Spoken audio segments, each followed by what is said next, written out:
पुस्तक का नाम गृहस्थ एक तपोवन। लेखक पंडित श्री राम शर्मा आचार्य। ऑडियो 1। भूमिका। धन्यो गृहस्थ आश्रम कहकर हमारे ऋषि मुनियों ने चारों आश्रमों में गृहस्थ आश्रम ही धन्य कहे जाने योग्य है, ऐसा श्रुति में कहा है। जिस तरह समस्त प्राणी माता का आश्रय पाकर जीवित रहते हैं, उसी तरह सभी आश्रम गृहस्थ आश्रम पर आधारित हैं। वस्तुतः किसी भी समाज या राष्ट्र के विकास के लिए परिवार संस्था का स्वस्थ, समर्थ व सशक्त होना जरूरी है। यह सहजीवन के व्यावहारिक शिक्षण की प्रयोगशाला है। बिना किसी बाह्य दंड, भय या कानून के चलने वाली संस्था एकमात्र ऐसी संस्था है जो आनुवंशिक संस्कारों एवं पारस्परिक विश्वास पर निर्भर रह अविशृंखल स्थिति में न जाकर सतत गतिशील रहती आई है। बिना स्वार्थों का त्याग किए सहजीवन की कल्पना भी नहीं की जा सकती एवं त्याग, सहिष्णुता, सेवा की धुरी पर यह संस्था मात्र भारतीय संस्कृति की ही विशेषता है एवं सदा रहेगी। गृहस्थ तप और त्याग का जीवन कहा गया है। इस धर्म के परिपालन के लिए किया गया कोई भी प्रयास किसी तप से कम नहीं है।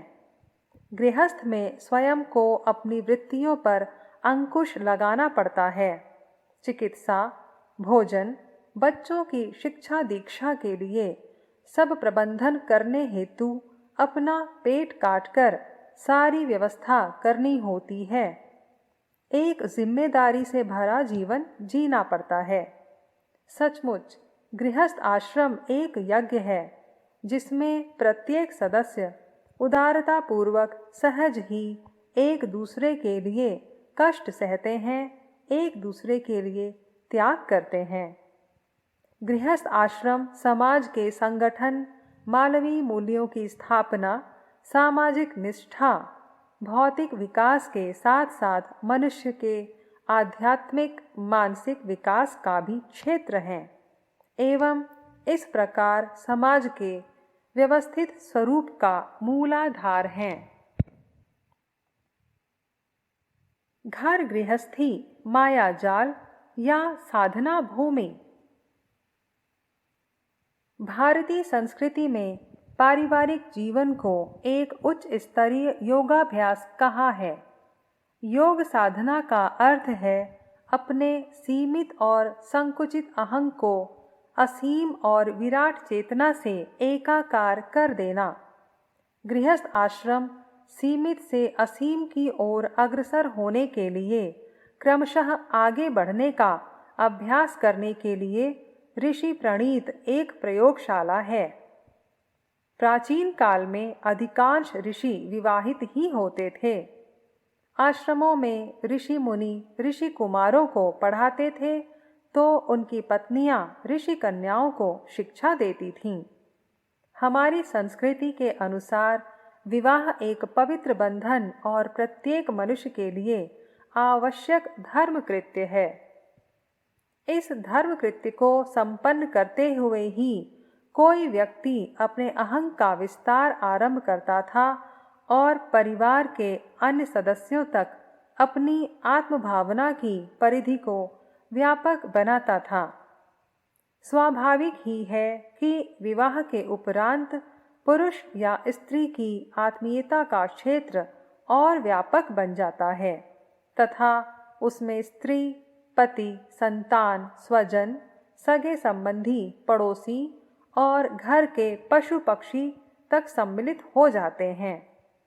इस प्रकार विवाह स्त्री या पुरुष यदि विवाह बंधन के मर्म को इस प्रकार विवाहित स्त्री या पुरुष यदि विवाह बंधन के मर्म को समझें तो क्रमशः अपनी उन्नति की ओर बढ़ते चलते हैं। दूसरों के लिए अपने को भूल जाने की अपने स्वार्थ को कम करने की तथा परिवारिक जनों की हित चिंता को महत्व देने की अभ्यास साधना से ही गृहस्थ साधक आगे बढ़ सकते हैं और शनः शनः तुच्छता को महानता में, संकीर्णता को उदारता में परिणत करते चल सकते हैं। भारतीय मनीषियों ने विवाह जैसे पवित्र धर्म कृत्य से और भी कई महान उद्देश्यों की पूर्ति की कल्पना की थी। मानव प्रकृति की उद्दाम प्रवृत्तियों को संयमित करने, प्रकृति द्वारा आयोजित सृष्टि क्रम के विस्तार को सुव्यवस्थित रूप देने, समाज में स्वस्थ वातावरण बनाने तथा सुयोग्य नागरिकों का निर्माण करने जैसे प्रयोजन भी इस धर्म कृत्य के साथ जोड़ रखे थे। एक कुरूप और बेडौल आकार के पत्थर को मूर्तिकार जिस प्रकार छैनी और हथौड़ी से सुंदर मूर्ति बनाने में संलग्न होता है और अपने अंतस की मूर्ति को पाषाण शिला में साकार कर देता है, उसी स्तर की साधना गृहस्थ धर्म कल्पना करते समय आवश्यकता समझी गई होगी और उस माध्यम से उस साधना को व्यावहारिक स्वरूप प्रदान किया होगा। प्रकृति के उद्दाम आवेगों को संयत करने का उपाय भी इसी प्रकार किया गया, जिनका निर्बाध प्रकटीकरण मनुष्य को पशु और असभ्य जंगली बना सकता है।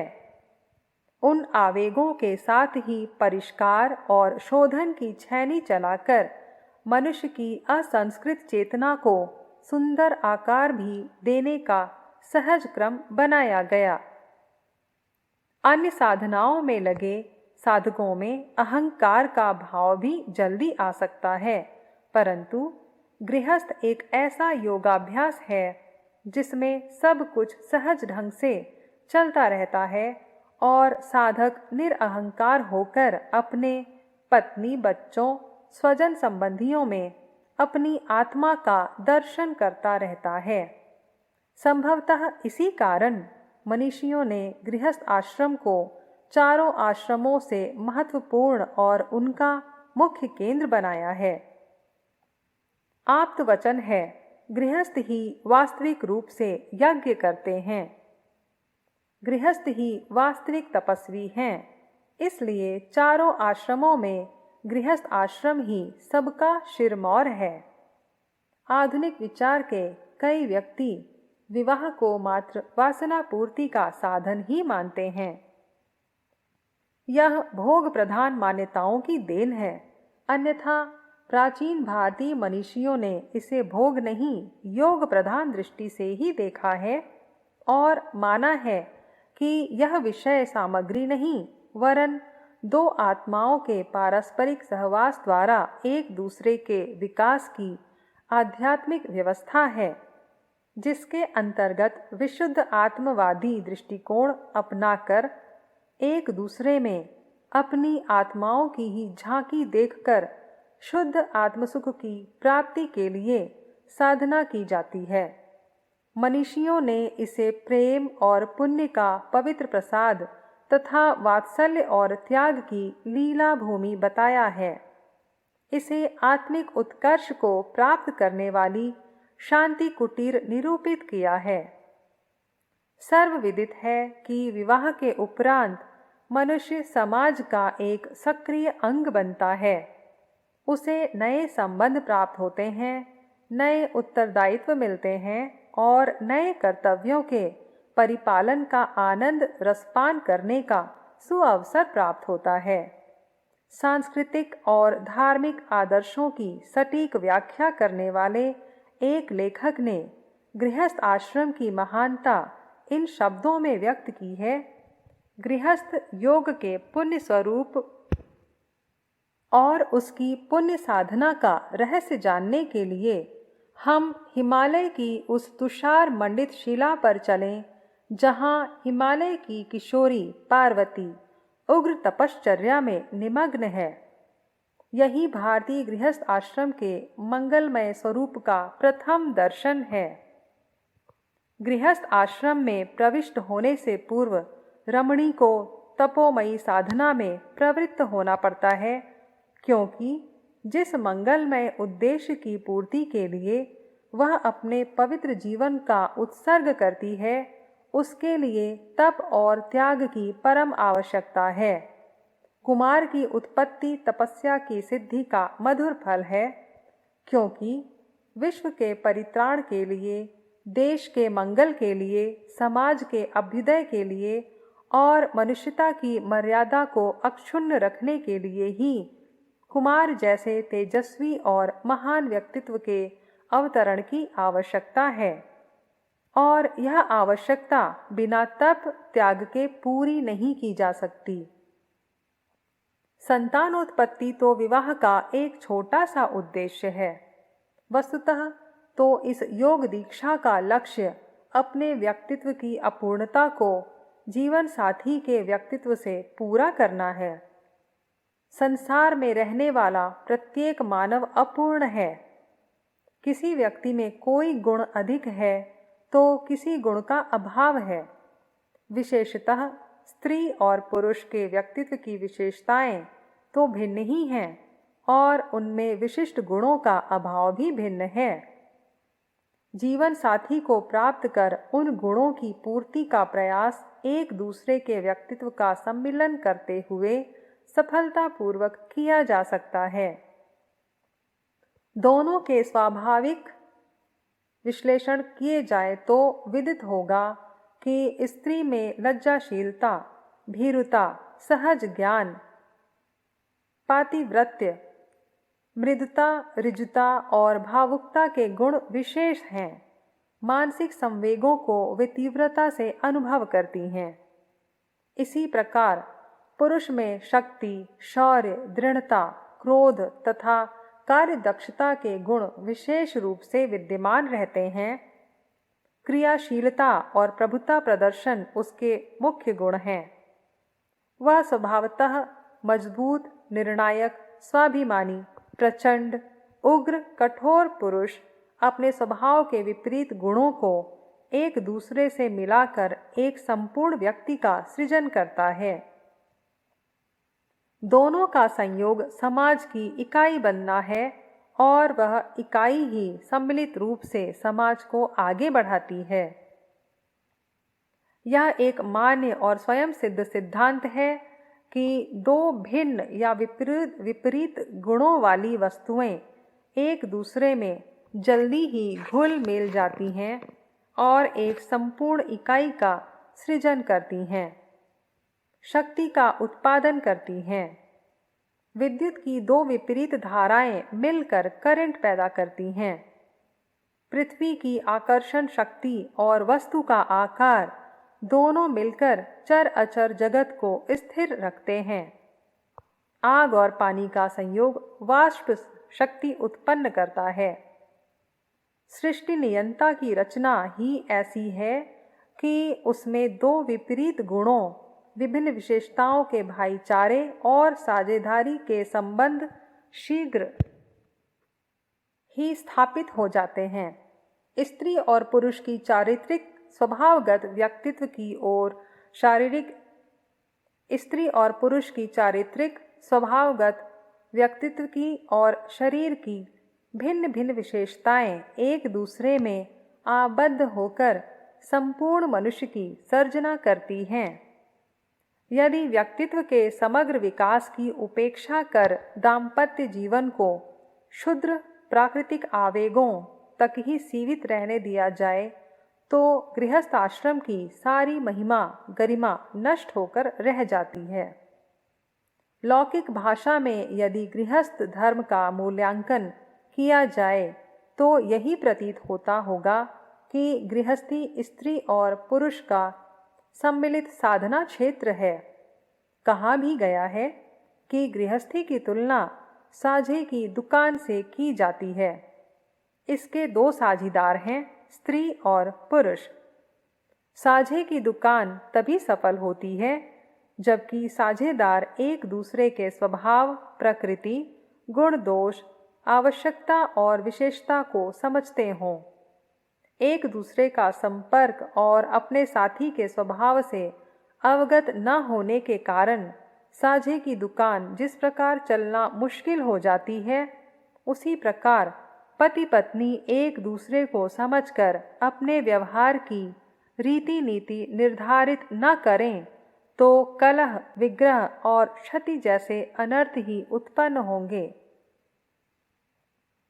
पारिवारिक समझ और आपसी तालमेल बिठा लेने मात्र से गृहस्थ धर्म का परिपालन नहीं हो जाता, बल्कि इस आश्रम की महिमा और गौरव को अक्षुण्ण बनाए रखने के लिए यह भी आवश्यक है कि वे एक दूसरे के लिए अपनी आवश्यकताओं और आकांक्षाओं को तिलांजलि देने के लिए तत्पर रहें। सफल दाम्पत्य जीने वाले महापुरुषों के पारिवारिक जीवन का यदि अध्ययन किया जाए तो विदित होगा कि वे अपने जीवन साथी को सुखी और शांति देने के लिए सुख और शांति देने के लिए अपने स्वार्थ को, अपनी इच्छाओं को बलिदान करने की नीति अपनाते रहे हैं। स्वार्थ त्याग और जीवन साथी की हित चिंता में संलग्न रहते हुए ही औरों के लिए त्याग करने की भावना का विकास होता है। कहना न होगा कि इस दिशा में जो जितना भी प्रगति कर जाता है वह उतने ही अंशों में महान बन जाता है। महानता का यही अर्थ है कि अपने संकुचित और क्षुद्र स्वार्थों को महान बनाना, उनका क्षेत्र व्यापक विस्तृत करना। गृहस्थ क्षेत्र में विकास की प्रक्रिया अवरुद्ध हो जाती है, इसलिए नहीं कि वह उदारता स्वार्थ त्याग की भावनाओं को नष्ट करता है और माया मोह में बांध लेता है, वरन महानता की ओर विकास की गति इसलिए अवरुद्ध हो जाती है कि लोग दाम्पत्य जीवन के वास्तविक अर्थ को नहीं समझते हैं और पत्नी बच्चों की सेवा, उनके लिए सुख साधनों की व्यवस्था को ही सद्गृहस्थ होने का लक्षण मान लेते हैं। इस रीति नीति को अपनाने वाले व्यक्तियों की परिवार के संबंध में स्पष्ट मान्यता यही होती है कि पति पत्नी, बच्चे और माता पिता एक स्थान पर रहें, साथ साथ खाएं पिएं और एक दूसरे की सुख दुख में मदद करें। परिवार का भरण पोषण कर लेने भर ही से उनकी दृष्टि में पारिवारिक कर्तव्यों का निर्वाह हो जाता है। यह मान्यता पूर्णतः भ्रांतिपूर्ण है। थोड़े से लोगों के एक साथ रहने, साथ साथ खाने पीने और आपस में उठने बैठने से ही परिवार नहीं बन जाता। साथ साथ रहना ही परिवार कहलाता था तो होटलों और धर्मशालाओं में कई व्यक्ति एक साथ रहते हैं, वहाँ एक साथ एक हॉल में ही खाना खाते हैं। इसलिए होटल और धर्मशालाओं को ईंट चूने से बने मकान में रहने वाले कुछ व्यक्तियों के परिवार से बढ़िया परिवार कहना चाहिए। परिवार के संबंध में अपनी मान्यता यह होनी चाहिए कि घर की ईंट ही परिवार नहीं है। किसी परिवार के आधे लोग भले ही भिन्न भिन्न देशों में रहें, हम उन्हें एक आदर्श परिवार कह सकते हैं यदि उनके सदस्यों में परस्पर प्रेम, सहानुभूति और संवेदना के सूत्र संबंध हों। पारिवारिक जीवन का प्राण ही प्रेम और परस्परता का स्वभाव है, सद्भाव है। पारिवारिक जीवन का प्राण ही प्रेम और परस्परता का सद्भाव है। यदि परिवार में सभी सदस्य परस्पर सद्भाव संपन्न हो, आपस में एक दूसरे के प्रति सच्ची सच्ची सहानुभूति रखते हों, सौजन्यता, बलिदान और सेवा की वृत्ति हो, तो ही वह आदर्श परिवार हो सकता है। परिवार साम्राज्य में इन आदर्शों की स्थापना पति और पत्नी के सम्मिलित प्रयासों द्वारा ही हो सकती है, क्योंकि वे परिवार साम्राज्य के शासक और शासिका हैं। इन आदर्शों की स्थापना स्वयं अपने जीवन में उनकी स्थापना करते हुए की जाए तो कौन कह सकता है कि घर गृहस्थी माया जाल है, बल्कि वह तो मोक्ष की, आत्मविकास की और आत्मकल्याण का सहज साध्य साधन है।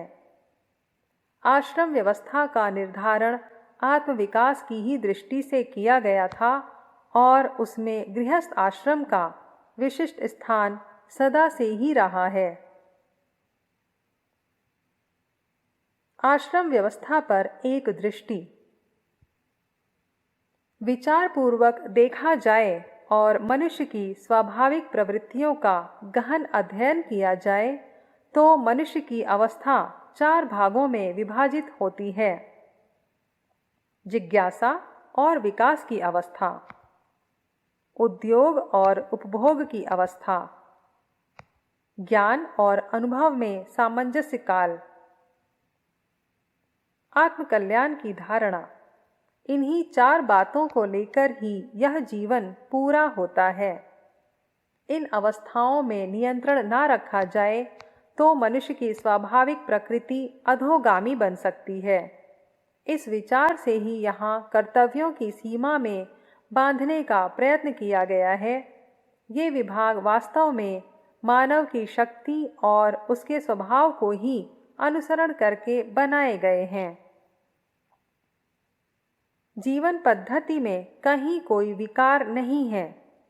मनुष्य इन 4 अवस्थाओं का रसास्वादन करता है और इस प्रकार कल्याण की स्थिति प्राप्त कर सकता है।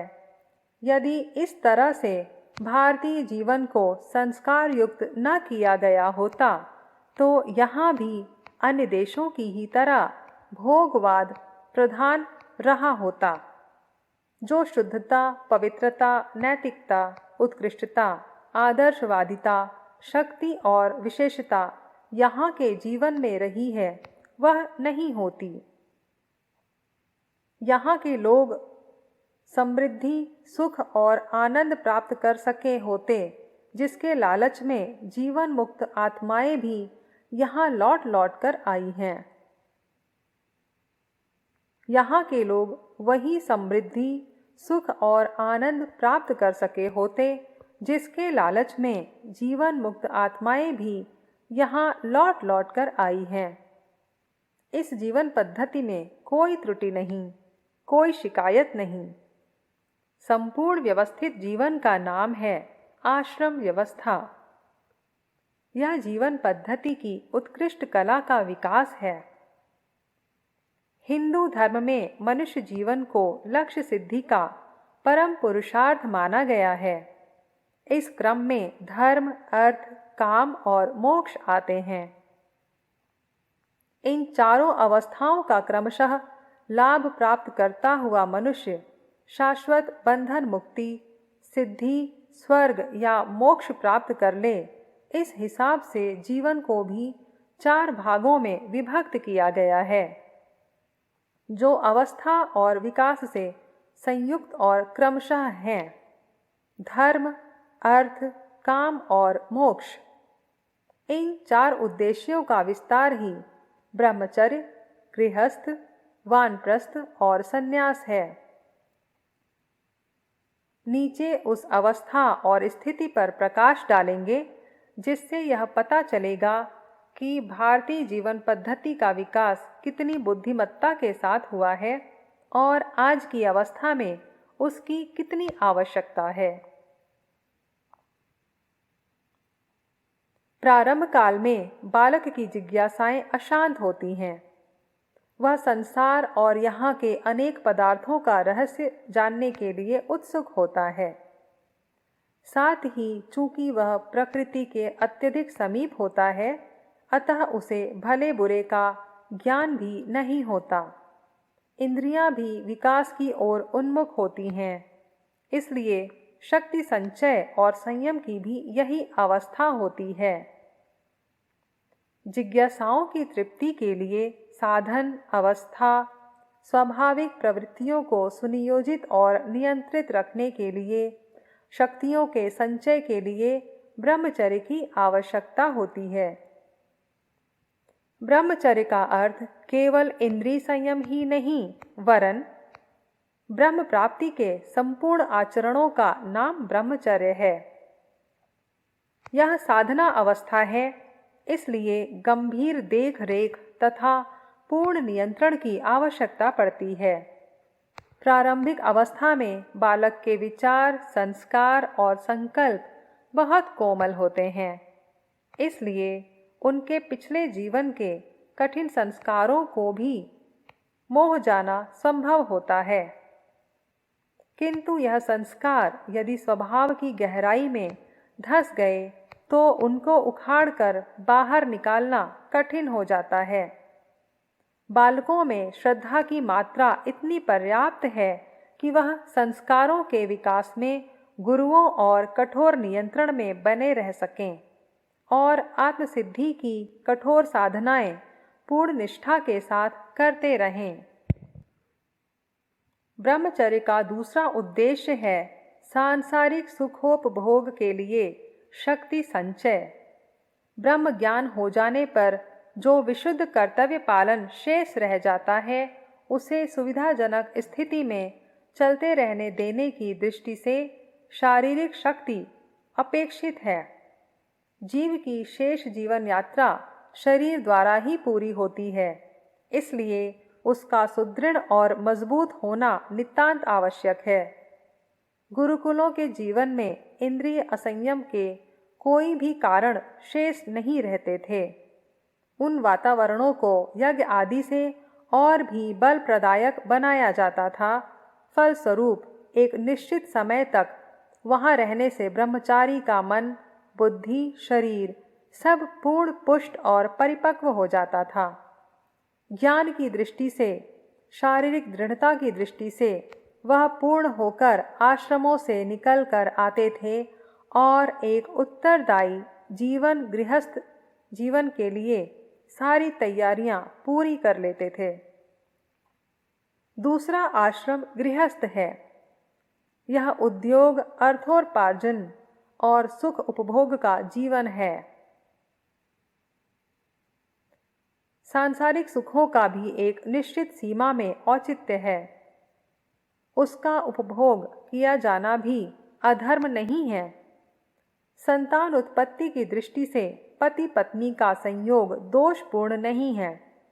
इससे वंश चलते हैं, समाज, राष्ट्र, राज्य का निर्माण होता है। लौकिक जीवन में मनुष्य का सहयोगी भी धर्म ही है। राष्ट्र को सबल और सुशिक्षित, सुदृढ़ और चरित्रवान नागरिक देने की आध्यात्मिक प्रवृत्तियां गृहस्थ जीवन में ही परिपूर्ण होती हैं। ब्रह्मचर्य काल में व्रतधारी को जो शिक्षाएं मिली होती हैं, व्यवहार में उनका अनुभव गृहस्थ में होता है। प्रेम, दया, करुणा, मैत्री, सहानुभूति, संगठन, परोपकार, कर्तव्य पालन, त्याग, उदारता, क्षमा, सहिष्णुता, कष्टपरायणता आदि की व्यवहारिक रसानुभूति गृहस्थ जीवन में ही पूरी होती है। स्त्री पुरुष मिलकर निर्माण कार्यों में सहयोग करते हैं। गृहस्थ इस बात का प्रतीक है कि मनुष्य की आध्यात्मिक चेतना जागृत है और कर्तव्य पालन के लिए उसमें समुचित साहस है। अपनी भावनाओं का विकास भी इसी क्षेत्र में रहकर होता है। कष्ट और कठिनाइयों में मनुष्य की आत्मा विकसित होती चली जाती है। बोधायन धर्म सूत्र में गृहस्थ आश्रम को अनेक प्रयोजनों को पूरा करने वाला सर्वोच्च आश्रम माना है। इसमें सुख उपभोग के साथ साथ धर्म का भी समन्वय होने से महर्षि गौतम ने गृहस्थ आश्रम को सब आश्रमों का मूल कहा है। जिन लोगों का यह कथन है कि गृहस्थी जीवन जंजाल है, इसमें रहकर ईश्वर उपासना का लाभ नहीं उठाया जा सकता, उन्हें जानना चाहिए कि महर्षि कण्व, जमदग्नि, विश्वामित्र, वशिष्ठ, भारद्वाज, गौतम, शंख, दक्ष आदि अनेक ऋषि गृहस्थ ही थे और गृहस्थी में रहकर ही उन्होंने उज्ज्वल तत्वों की शोध की थी। वस्तुतः मनुष्य के विकास में परिवार पहली और सबसे महत्वपूर्ण इकाई है। अनेक कष्ट और कठिनाइयां भी गृहस्थ जीवन में हंसी खुशी के साथ काट ली जाती हैं। दूसरे तीनों आश्रमों के संचालन की व्यवस्था भी इसी से पूरी होती है। तैरना सीखने की आवश्यकता जल में ही पूरी होती है। जमीन में लेटकर कोई तैरना नहीं जान सकता। जमीन में परोपकार और धर्म पालन की आवश्यकता भी इसी तरह जीवन में परोपकार और धर्म पालन की आवश्यकता भी इसी तरह पारिवारिक जीवन से अलग रहकर नहीं की जा सकती। अर्थ का आचरण भी उतना ही आवश्यक है। यदि इसका कोई प्रयोग ना किया जाए तो यह जो सांसारिक गतिविधियां चल रही हैं वह सब बंद हो जाएं और यह संसार बिल्कुल खुश्क, नीरस और जनहीन हो जाए। तब यही संसार जड़वत दिखाई देने लगे। वानप्रस्थ गृहस्थ में रहते हुए एक अवस्था ऐसी आती है जब उसके लिए अपनी आवश्यकता घटने लगती है।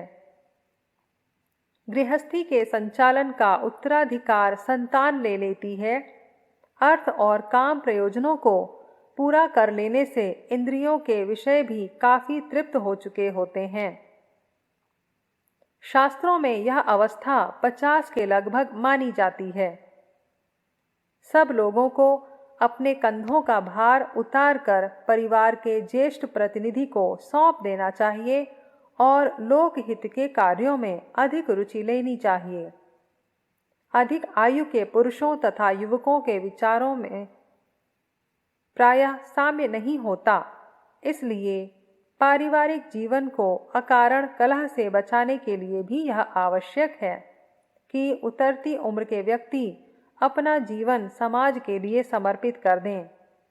उदर पोषण के लिए या जब तक उत्तराधिकारी पूर्ण रूप से विकसित ना हो जाए और उस व्यक्ति के मार्गदर्शन की आवश्यकता बनी रहे, तब तक कोई व्यक्ति पारिवारिक संपर्क में बना रह सकता है, पर उसे केवल अपने आप को व्यवस्थापक रहकर ही चलना चाहिए और जीवन का अधिकांश भाग आत्मचिंतन तथा लोकोपकारी साधनाओं में खर्च करना चाहिए। अनावश्यक आसक्ति और मोह के कारण प्रायः लोग परिवार को छोड़ना ही नहीं चाहते, उसी से चिपटे रहना चाहते हैं। उन्हें यह गलत फहमी होती है कि यदि वे नहीं रहेंगे तो शायद बालकों का जीवित रहना कठिन हो जाएगा। यह मोह बुद्धि परिवारों में अनेक बखेड़ों का कारण बनती है। गृहस्थी का संचालन सुरुचि रूप से चलते रहने देने की दृष्टि से अपना शरीर परिवार से हटा लेना कुछ बुरा नहीं, वरन यह एक नैतिक धर्म कर्तव्य है। नए की स्थापना के लिए पुराने को वहां से हट ही जाना चाहिए। संन्यास। संसार में रहते हुए धर्म, अर्थ, काम के त्रिविध प्रयोजन संसार में रहते हुए धर्म, अर्थ, काम के विविध प्रयोजन पूरे हो जाने के बाद आत्मकल्याण की स्थिति आती है। मनुष्य शरीर में जीवात्मा का अवतरण बंधन से मुक्ति या मोक्ष प्राप्ति के लिए होता है। समाज और संसार में रहते हुए मानसिक उलझनें, उत्तेजनाएं आदि रहनी स्वाभाविक थीं। अधर्म की पहचान होते हुए भी कई बार औरों के हित की दृष्टि से उसे करना पड़ जाता है। इससे अकारण आत्मवेदना मिलती है। अतः चौथी अवस्था में प्राणी को संसार के शेष बंधनों को भी त्याग कर अपने आप को पूर्णतः परमात्मा की इच्छा के सहारे छोड़ देना चाहिए। उस समय मनुष्य का ज्ञान पक जाता है। अकारण पैदा होने वाली दुर्भावनाएं सामाजिक संपर्क से दूर हो जाने से छूट जाती हैं। न कुछ मोह रह जाता है, ना ही आसक्ति। किसी तरह का कोई कर्तव्य भी शेष नहीं रह जाता। परमात्मा के चिंतन में विचरण करता हुआ मनुष्य अंत में संन्यास की स्थिति में प्राण त्याग कर आनंद की अंतिम स्थिति में विलीन हो जाता है। यह आश्रमों की परंपरा जब तक हमारे देश में जीवित रही, तब तक यश, श्री और सौभाग्य में यह राष्ट्र सर्वशिरोमणि बना रहा। श्रेय और प्रेय का इतना सुंदर सामंजस्य किसी अन्य जाति धर्म में मिलना कठिन है। हमारी कल्पना है कि मनुष्य आनंद में जन्म लेता है, आनंद से जीवित रहता है और अंत में आनंद में ही विलीन हो जाता है। मनुष्य का लक्ष्य भी यही है। इस आवश्यकता की पूर्ति आश्रम व्यवस्था में ही सन्निहित है। समाज की सुदृढ़ रचना और मनुष्य के जीवन ध्येय की पूर्ति के लिए आश्रम व्यवस्था का पुनर्जागरण अत्यंत आवश्यक है और उस व्यवस्था में गृहस्थ आश्रम के महत्व को पुनः ठीक से समझने की आवश्यकता है। यह समझा जा सके तो घर गृहस्थी में ही स्वर्ग का अवतरण संभव है।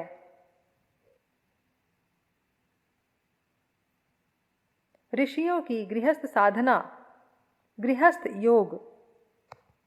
प्राचीन काल में भी गृहस्थ सन्यासी गृह वैरागी होते थे और अब भी वही प्रक्रिया अध्यात्म मार्ग पर द्रुत गति से आगे बढ़ने वाले साधकों के लिए उपयुक्त है। भिक्षा का अन्न वही ग्राह्य है जो उच्च संस्कारवान व्यक्तियों का है और पूर्ण न्याय नीति युक्त कमाया गया है।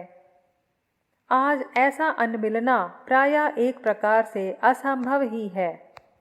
अनीति से उपार्जित धान्य को खाकर साधना करने से साधक की बुद्धि भी वैसी ही कुसंस्कारी बनेगी। उसे न तो एकाग्रता प्राप्त होगी और न ही शांति।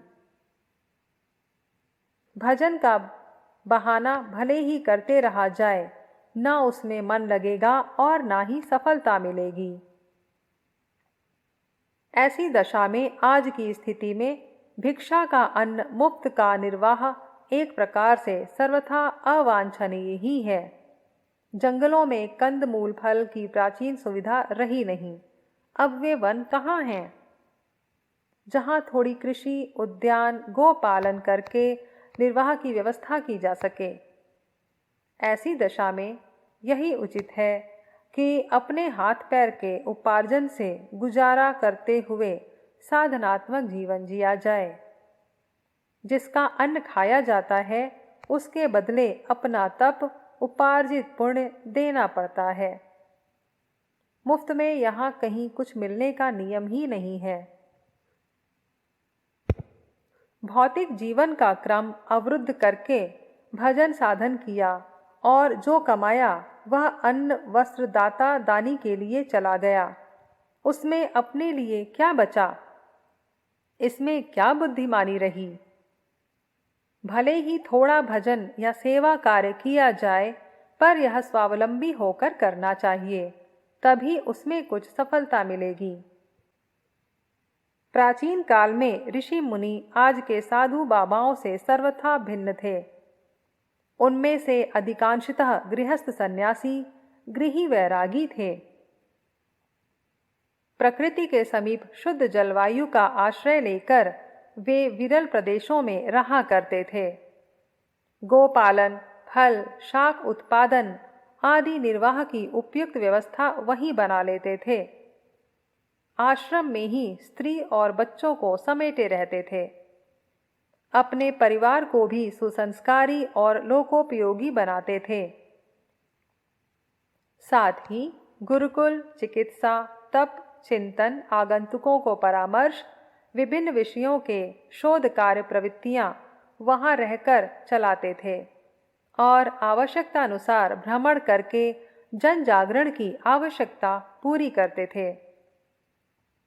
वही ऋषि जीवन था। संन्यास तो जीवन के अंतिम एवं अशक्त भाग में लिया जाता था। इससे पूर्व तो वानप्रस्थ की ऋषि मुनि की भूमिका ही समस्त आत्मपरायण व्यक्ति निभाते थे। आज की युवावस्था में संन्यास परंपरा अवैदिक अशास्त्रीय है। उसका जन्म बुद्ध काल में हुआ।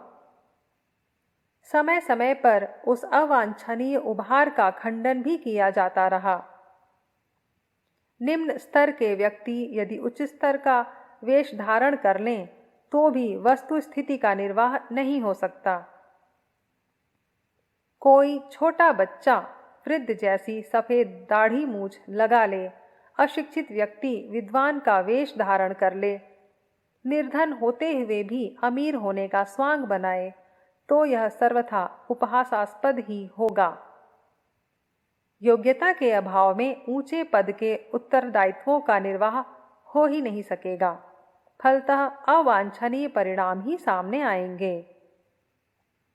आज की साधु बाबाओं की भीड़ से केवल गड़बड़ी ही उत्पन्न हो रही है। उस पद के अधिकारी, पात्र और उत्तरदायित्व का सही निर्माण करने वाले कोई विरले ही कहीं कहीं दिखते होंगे। अध्यात्म साधनाओं के पथ पर चलने के लिए साहस करने वाले व्यक्तियों को आज की स्थिति में सन्यासी होने की, कपड़े रंगने की, घर छोड़ने की जरूरत नहीं है। यदि युवावस्था हो तो गृहस्थ आजीविका उपार्जित करते हुए इस मार्ग पर चलने का कार्यक्रम बनाना चाहिए। यदि आयु ढल गई है और बच्चे कमाने योग्य हो गए हैं, छोटे बहन भाइयों को संभाल सकते हैं, तो फिर वानप्रस्थ की तरह घर में रहते हुए स्वाध्याय, सेवा, संयम, साधना का क्रम निर्धारित करना चाहिए। घर से कुछ दूर निवास किया जा सकता है। अपनी पत्नी को भी साथ रखा जा सकता है, पर आजीविका की दृष्टि से स्वावलंबी ही होना चाहिए। संचित आजीविका का प्रबंध न हो तो सेवा कार्य के बदले पारिश्रमिक लेकर निर्वाह करना चाहिए, पर मुफ्त का भोजन निर्वाह किसी भी दशा में स्वीकार नहीं करना चाहिए। संपर्क में कोई उदार दानी हो और सेवा में सहायता करना चाहे तो उस धन को अपने लिए न लेकर लोक मंगल के लिए ही लगा देना चाहिए। प्राचीन काल में पुरोहित द्वारा जो प्रतिग्रह लिया जाता था वह उनके निजी काम नहीं आता था, वरन सार्वजनिक सत प्रयोजनों के लिए ही नियोजित होता था। अभी भी उसी परंपरा को अपनाया जाना चाहिए। ब्रह्मचर्य की मर्यादा जितनी अधिक संभव हो उतनी रखी जाए, पर दुर्बल मनोभूमि के रहते उस प्रकार की प्रतिज्ञा करना अनिवार्य नहीं। हाँ, साधना मार्ग पर चलने वालों को संतान की संख्या न्यूनतम रखने का आरंभ से ही ध्यान रखना चाहिए। ढलती आयु में तो यह सतर्कता अनिवार्य रूप से आवश्यक ही है। बुढ़ापे में संतान पैदा करना अपने साथ और उस संतान के साथ एक प्रकार से अत्याचार करना ही है। प्राचीन काल में ऋषि मुनि गृहस्थ जीवन व्यतीत करते थे। उनके स्त्री बच्चे भी साथ रहते थे। उसके कुछ प्रमाण देखिए। तारा बृहस्पते भार्या, वशिष्ठ स्यापि रुंधति, अहिल्या गौतम स्त्री, साप्यन स्यात्रि कामिनी, देवहूति कर्दमस्य प्रसूतिर्दक्ष कामिनी, पितृणा मानसी कन्या मेनका, स अंबिका प्रसूह, लोपामुद्रा तथा हूति कुबेर कामिनी तथा वरुणानी यमस्त्री च बले विंध्या अवलीति च। ब्रह्मवर्त पुराण। सुरगुरु बृहस्पति की भार्या का नाम तारा देवी है। वशिष्ठ जी की पत्नी अरुंधति हैं। गौतम ऋषि जी की पत्नी का नाम अहिल्या है। अत्रि की पत्नी अनुसुया नाम वाली हैं। देवहूति नाम वाली कर्दम की पत्नी हैं तथा दक्ष की पत्नी प्रसूति नाम धारिणी हैं। पितृगण की मानसी कन्या मेनका अंबिका प्रसू है। लोपामुद्रा तथा आहुति कुबेर की कामिनी हैं। यम की वरुणानी है और राजा बलि की पत्नी विंध्यावली है। तस्य प्रध्यायमानस्य कश्यपस्य महात्मनः ब्रह्मणो अशोसुतो पश्चात् प्रादुर्भूतो महोजसो वास्तारश्चा सितश्चैव तावुभो ब्रह्मवादिनो वायुपुराण। महात्मा कश्यप के 2 पुत्र उत्पन्न हुए, वात्सर और असित। वे दोनों ही ओजस्वी और ब्रह्मवादी थे। तस्या कन्या त्विडविडा रूपेण अप्रतिमा भवत्। पुलस्त्याय स राजर्षिस्तां कन्यां प्रतिपादयत्। ऋषिरीड विडायान्तु विश्रवः समपद्यत। वायुपुराण। तृतीय त्रेता युग के मध्य में राजा हुआ था। उसकी कन्या इडविडा थी जो कि रूप में अप्रतिम थी। उस राजर्षि ने वह परम सुंदरी कन्या पुलस्त्य के लिए दे दी थी। ऋषि पुलस्त्य ने इडविडा से विश्रवा को जन्म दिया। बृहस्पतिर्बृहत् कीर्ति देवाचार्यस्य कीर्तितः। कन्यां तस्योपये में स नामना वैदेव वर्णिनी। वायुपुराण। देवों के आचार्य बृहस्पति को बृहत् कीर्ति कहा गया है। नाम से देव वर्णिनी उसकी कन्या के साथ उसने विवाह किया था। शुकस्या अस्या भवन पुत्राः पंचा अत्यंत तपस्विनः भूरिश्रवा प्रभु शंभु कृष्णो गौरश्च पंचमः। कन्या कीर्तिमती चैव योग माता धृतव्रता। कूर्म पुराण। इन शुकदेव के 5 अत्यंत तपस्वी पुत्र हुए थे, जिनके नाम भूरिश्रवा, प्रभु, शंभु, कृष्ण और गौर ये थे। एक कन्या थी जो कीर्तिमती, योगमाता और धृतव्रता थी। अरुंधत्या वशिष्ठस्तु शक्तिम उत्पादयत सुतम।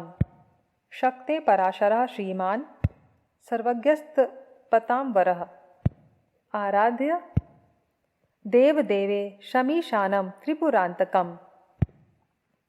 लेभे स्वप्रतिम पुत्र कृष्ण द्वैपायनम प्रभुम। कूर्म पुराण। वशिष्ठ ने अरुंधति पत्नी से शक्तिधारी पुत्र को ही उत्पन्न किया था। शक्ति से श्रीमान, सर्वज्ञ और तपस्वियों में परम श्रेष्ठ पाराशर ने अपना जन्म ग्रहण किया था। उस पाराशर महामुनि ने देवों के भी देवेश्वर त्रिपुरांतक ईशान की समाराधना करके एक अति अप्रतिम प्रभु श्री कृष्ण द्वैपायन व्यास जैसा उत्तम पुत्र प्राप्त किया था। वशिष्ठ स्तूप ये में अथ भागिनी नार्वयस्तु अरुंधतीं वारारोहां तस्यां शक्तिं जीजनत। शक्तेः पराशरः पुत्रस्तस्य वंश निबोध में यस्य द्वैपायनः पुत्रः स्वयं विष्णु रजायत। मत्स्य पुराण। वशिष्ठ ने नारद की भगिनी के साथ विवाह किया था, जिस वारारोहा का नाम अरुंधति था। अरुंधति में उसने शक्ति को समुत्पन्न किया था। शक्ति का पुत्र पाराशर हुआ था। अब उसका जो भी वंश हुआ उसे मुझसे समझ लो। जिस पाराशर का स्वयं विष्णु द्वैपायन पुत्र उत्पन्न हुआ था। अंगारेष्वंगिरा जातो आर्चिभ्यो अत्रि तथैव च मराचिभ्यो मरीचिस्तु ततो जातो महातपः केशैस्तु कपिशा जातः पुलस्तश्च महातपाः। केशय प्रलम्ब्यः पुलहस्ततो जातो महातपाः। वसुमध्यात् समुत्पन्नो वसिष्ठस्तु तपोधनः। भृगुः पुलोम्नस्तु सुतां दिव्यां भार्यां वंदितः। मतस्य पुराण। अंगरों में अंगिरा उत्पन्न हुए और हुताशन की अर्चियों में अत्रि ऋषि की उत्पत्ति हुई थी और इसके अनंतर मरीचियों से महान तपस्वी महर्षि मरीचि उत्पन्न हुए थे। केशों से कपिश और महान तपस्वी पुलस्त्य उत्पन्न हुए। पुलंब केशों से फिर महान तपस्वी समुत्पन्न हुए। वसु के मध्य से तप के ही धन वाले वशिष्ठ ऋषि प्रसूत हुए थे। भृगु महर्षि ने पुलोमा की पुत्री को अपनी दिव्य भार्या बनाया था। एतान उत्पाद्य पुत्रास्तु प्रजा संतान कारणात् कश्यपः पुत्रकामस्तु चचार सुमहंतपः। तस्यावन्तपो अत्यर्थ प्रादुर्भूतो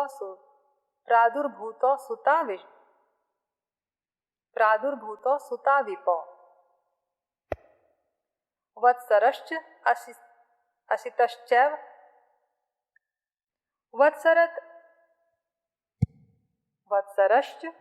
असितश्चैव तावुभो ब्रह्मवादिनो कूर्म पुराण।